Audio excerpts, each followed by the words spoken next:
नमस्कार। हम इस समय मौजूद हैं संत कबीर नगर ज़िले के बाल विद्यालय प्रसादपुर पे और मैं आपको इधर तस्वीरें में दिखाना चाहता हूँ। ये आप देख सकते हैं बाल विद्यालय प्रसादपुर एक्सप्रेस 1913 मतलब एम लक्ष्य।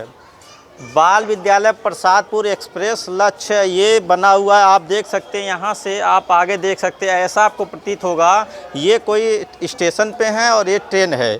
यहाँ पे मौजूद है बाल विद्यालय प्रसादपुर के प्रबंधक जी। सर, ये क्या चीज़ है? दरअसल इसका उद्देश्य यह है कि एक शिक्षक होने के नाते हमारे पास कई गांव से, कई जगहों से बच्चे आते हैं।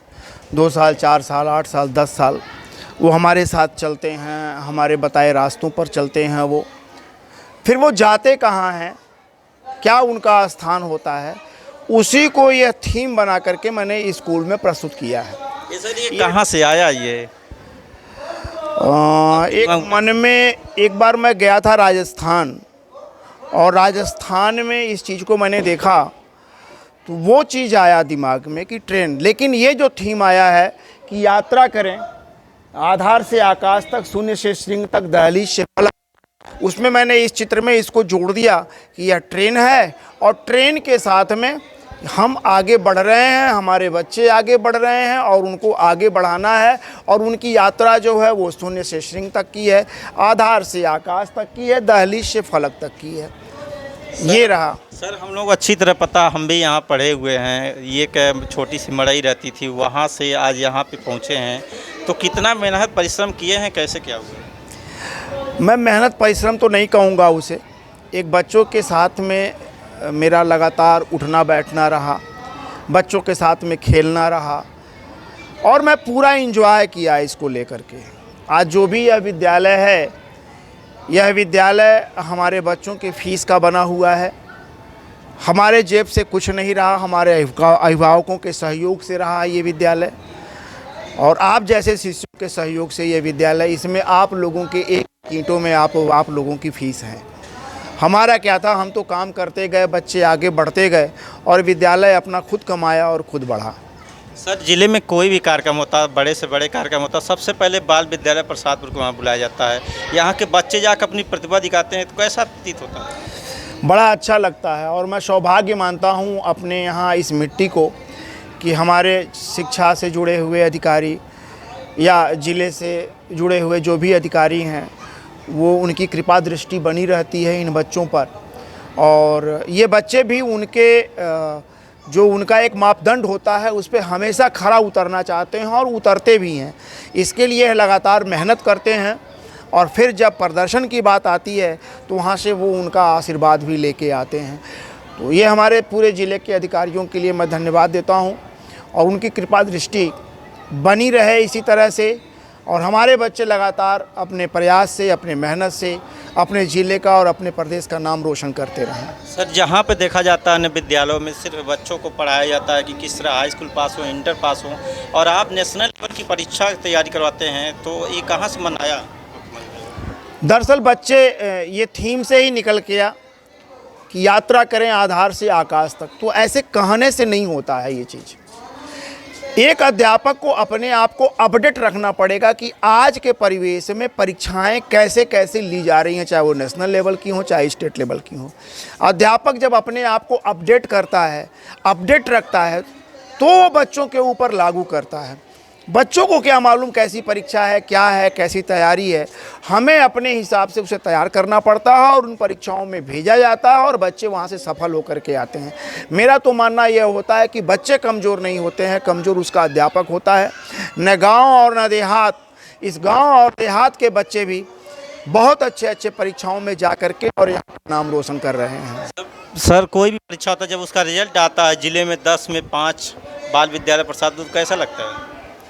बहुत अच्छा लगता है और अपने बच्चों के ऊपर नाज होता है कि वो आज्ञाकारी हैं, वे संस्कारी हैं और उन्हें दिखता है लक्ष्य, उनको लक्ष्य दिखता है और उसके लिए वो लड़ जाते हैं, मेहनत करते हैं, मस्ती भी करते हैं। खूब मस्ती करते हुए वो पढ़ाई करते हैं और जब उस परीक्षाओं में से निकल के आते हैं तो सचमुच हम लोगों का सम्मान और बढ़ जाता है। सर, नया सत्र चल रहा है, तो ऐसे में जो बच्चों के अभिभावक हैं उनके लिए क्या संदेश देना? बच्चे अपने बच्चों को अभिभावक अपने बच्चों को कभी भी घर पे ना रोकें। हाँ, कोरोना काल में कुछ परेशानियां रहीं, बच्चों के अंदर एक लर्निंग डिसेबिलिटी आई, वो आप अध्यापक के पास भेजिए और अध्यापक इस चैलेंज को स्वीकार कर रहा है और बच्चों को सबसे कठिन की तरफ बढ़ा रहा है। तो घबराएं नहीं, जो नुकसान हुआ है, लेकिन उसका फ़ायदा भी है और वो फ़ायदा अब दिखना शुरू हो चुका है। सर 2 साल कोरोना 20 से 20-21 पूरी तरह से चला गया और कितनी मेहनत करनी पड़ रही है उस लेवल पर लोगों को लाने के लिए। ये वैश्विक चैलेंज था पूरे विश्व में और जैसे ही सरकार के द्वारा हम लोगों को यह मौका मिला, हमने उस चैलेंज को स्वीकार किया। 2 महीने तक तो हम लोग बिना किताबों के बच्चों को पढ़ाए, बस वो विद्यालय आएँ और समझें और रिवीजन करवाए। बिल्कुल रिवीजन उनको कराते गए और धीरे धीरे जब उनको हमने पिछला तैयार करा दिया, जब पीछे वाला तैयार हो गया उनका, तो आगे के लिए वो फिर तैयार हो गए और फिर वो अब मुख्य धारा में बच्चे मेरे आ चुके हैं। अभी तक देखा जाए कि अभी हाई स्कूल की कापियाँ नहीं जांची गई और आप इंटर की क्लास चला रहे हैं। दरअसल आज जो कंपटीशन है वो बहुत हाई है। आज यूजीसी के द्वारा जो लगभग 1 लाख बच्चों का 51 विषयों में जो एडमिशन होने वाला है केंद्रीय विश्वविद्यालय में, वो उसे हम लोग चैलेंज के रूप में ले रहे हैं और उसे हम अपना यह मान रहे हैं कि ये हमारे बच्चों के लिए बहुत अच्छा काम किया गया है।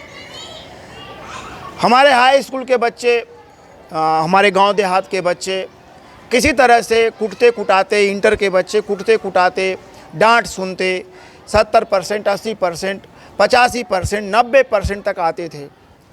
लेकिन सीबीएसई बोर्ड, आईएससी बोर्ड, वो अपने 99% उनका जन्मसिद्ध अधिकार होता था और वो मेरिट के अनुसार अच्छे यूनिवर्सिटियों में दाखिला पा जाते थे। अब सरकार का ये बहुत अच्छा हुआ है कि नहीं, अब मेरिट नहीं होगा, अब एग्ज़ाम होगा और इसमें अब सीबीएसई बोर्ड हो चाहे आईएससी बोर्ड हो, अब यूपी बोर्ड के बच्चे एक अच्छा कंपटीशन देंगे और उसमें अपना जो आपके लगभग 50 जो हमारी यूनिवर्सिटियां हैं, केंद्रीय विश्वविद्यालय हैं, और उसमें जो 51 उनके स्ट्रीम्स हैं, उसमें वो दाखिला लेंगे ही लेंगे। सर बात करें विद्यालय की, तो ठीक ऐसी सुविधाएं यहाँ पे है ताकि बच्चों अपने अभिभावक अपने बच्चों के यहाँ भेज सकें। बच्चों को उनके मानसिक आधार पर हम लोग तैयार करते हैं।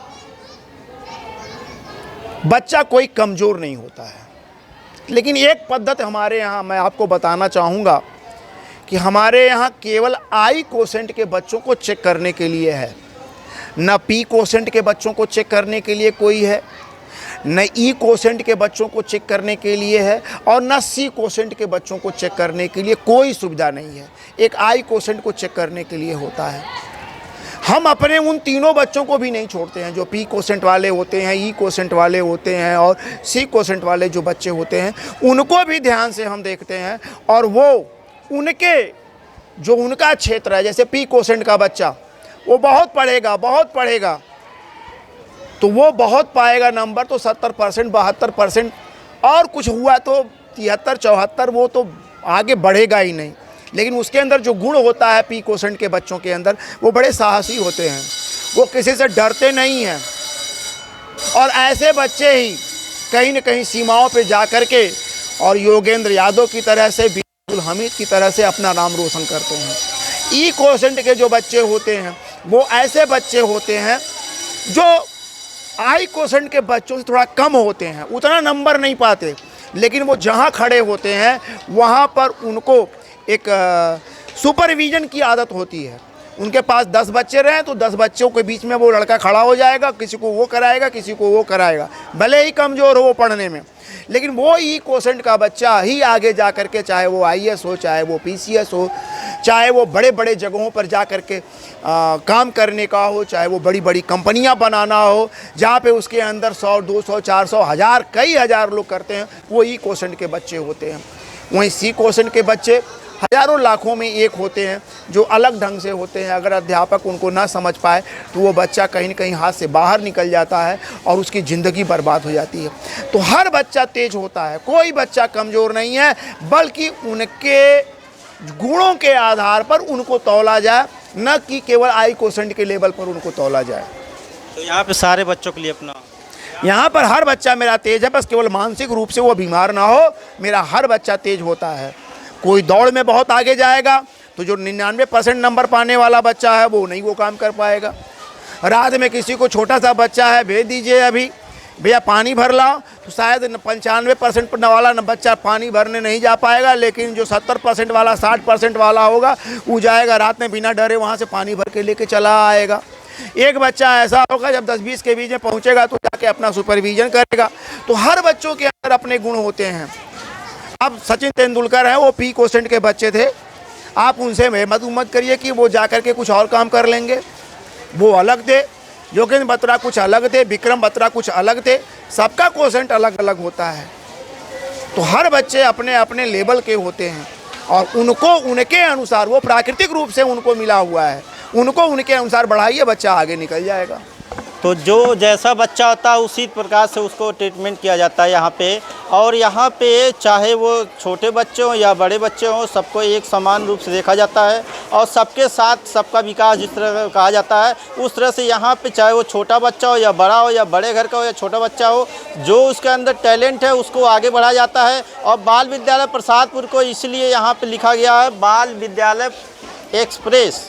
यहाँ पे बच्चे आएँ, पढ़ें और अपनी जीवन की यात्रा को आगे बढ़ाएं। संतोष चौहान, सुदर्शन न्यूज़, संत कबीर नगर।